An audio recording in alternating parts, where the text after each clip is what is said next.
began. The whole history of America is the history of rich white men telling not rich white people that their enemies are black and brown. It starts in the colonies of what would become the United States. Let's remember, during the colonial period, mid-1600s, there was no such thing as white people. I know some people who are now called white find that shocking, right? Because they think whiteness is real, right? But whiteness was created. Europeans didn't call themselves white.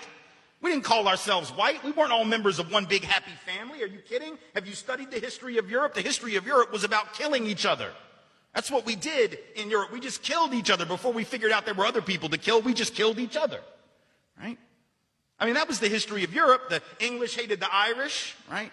Northern Italians didn't even think that Southern Italians were Italians. The Germans hated everybody, and everybody hated their ass right back, right?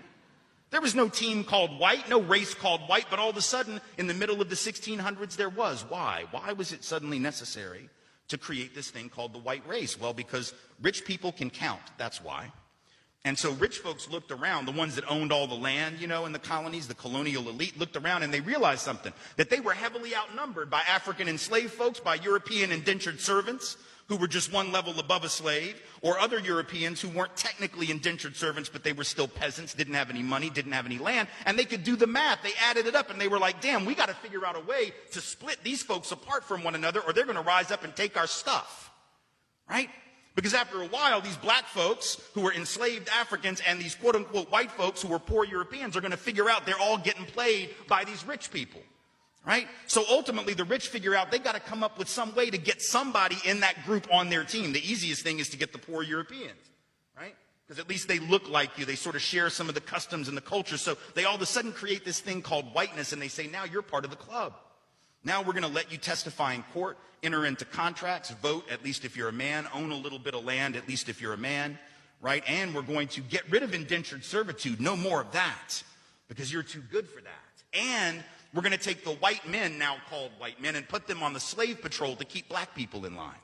Give them a horse and a gun and a badge and make them feel big and powerful, right? They're still poor.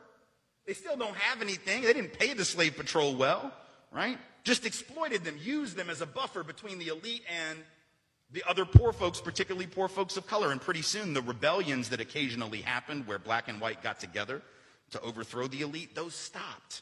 Because the divide and conquer had begun to work, right? You could turn people against each other by telling those poor white folks, they got to keep these black people in line.